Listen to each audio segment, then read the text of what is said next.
அனைவருக்கும் வணக்கம். நம்ம டெய்லியும் banking and SSC point of வியூல 5 கொஸ்டின்ஸ் கரண்ட் அஃபேர்ஸ்லேருந்து பார்க்குறோம். இன்னைக்கு என்ன கொஸ்டின்ஸ் இருக்கு அப்படிங்கிறத பார்ப்போம். முதல்ல the Sachet app of Indian government is related to அப்படின்னு சொல்லி கேட்டிருக்காங்க. ஸோ இந்த சச்செட் அப்படிங்கிற இந்த ஆப்பை பொறுத்த வரைக்கும் பார்த்தீங்கன்னா, நம்ம பிரைம் மினிஸ்டர் மான் கி பாத்ல வந்து இதை பத்தி பேசியிருக்காரு. சரிங்களா? ஸோ மான் கி பாத் அப்படிங்கிறது ஒவ்வொரு மந்தோட லாஸ்ட் சண்டே நம்ம பிரைம் மினிஸ்டர் இந்த மான் கி பாத் நிகழ்ச்சியில பேசுவார். சரியா? ஸோ அதுல இந்த சச்செட் ஆப்பை பத்தி பேசியிருக்காரு. இந்த ஆப் பார்த்தீங்கன்னா, டிசாஸ்டர் மேனேஜ்மென்ட்க்காக இருக்கக்கூடிய ஒரு ஆப். ஓகேவா? ஏர்லி வார்னிங் குடுப்பாங்க. கிட்டத்தட்ட 12 இந்தியன் லாங்குவேஜஸ்ல வந்து இந்த ஆப் வந்து அவைலபிளா இருக்கு. இந்த ஆப்ப டிசைன் பண்ணது யார் அப்படின்னா, நேஷனல் டிசாஸ்டர் மேனேஜ்மென்ட் அத்தாரிட்டி. ஓகேங்களா? என்டிஎம்ஏ இருக்காங்க இல்லையா? அவங்க தான் இந்த ஆப்ப டிசைன் பண்ணியிருப்பாங்க. சரியா?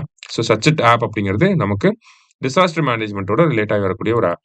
அடுத்தது, the Indian cyber crime coordination centre comes under which ministry அப்படின்னு சொல்லி கேட்டிருக்காங்க.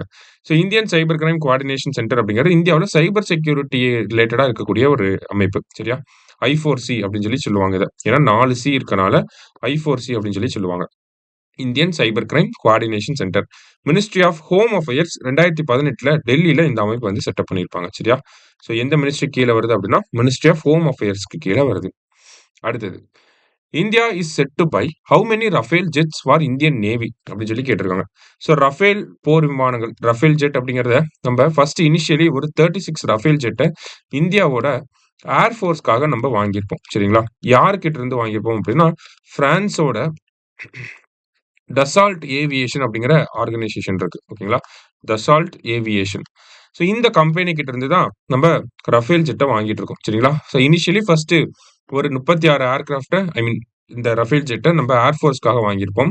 இப்போ ஒரு 26 ரஃபேல் ஜெட்டை இந்தியாவோட நேவிக்காக நம்ம வாங்க போறோம். சரிங்களா? ஸோ இப்போ எவ்வளவு வாங்க போறோம் அப்படின்னா 26 வாங்க போறோம். சரியா?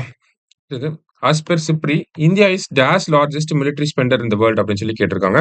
ஸோ சிப்ரியை பொறுத்த வரைக்கும் பார்த்தீங்கன்னா, ஸ்டாக்ஹோம் பீஸ் ரிசர்ச் இன்ஸ்டிடியூட் அப்படின்னு சொல்றாங்க. ஓகேவா? ஸ்டாக்ஹோம் பீஸ் ரிசர்ச் இன்ஸ்டிடியூட் அப்படின்னு சொல்லுவாங்க. அதான் சிப்ரி. சரிங்களா? ஸோ இந்த ஸ்டாக்ஹோம் பீஸ் ரிசர்ச் இன்ஸ்டிடியூட் அப்படிங்கிறது நமக்கு இந்த மிலிட்டரி ஸ்பெண்டர்ஸை வந்து டார்கெட் பண்ணி இது பண்ணுவாங்க. சரியா?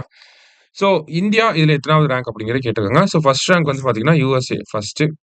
அடுத்ததா பார்த்தீங்கன்னா சைனா வந்து செகண்ட், ரஷ்யா வந்து தேர்டு. இவ்வளவு நாள் நம்ம 4th இருந்தோம். இப்ப ஜெர்மனி வந்து 4th ரேங்க் வந்திருக்காங்க. நம்ம வந்து 5th ரேங்க்ல. ஓகேவா? இந்தியா வந்து 5th ரேங்க். சரியா? ஸோ சிப்ரி படி இந்தியா 5th ரேங்க். லாஸ்டா world veterinary day is observed on அப்படின்னு சொல்லி கேட்டிருக்காங்க.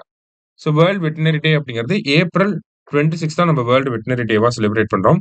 Animal health takes a team அப்படிங்கிறது தான் இந்த வருஷத்துக்கான தீம். சரிங்களா?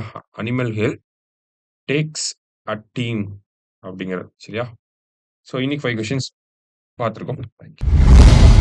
சுரேஷ் IAS அகாடமி வெற்றியின் முகவரி.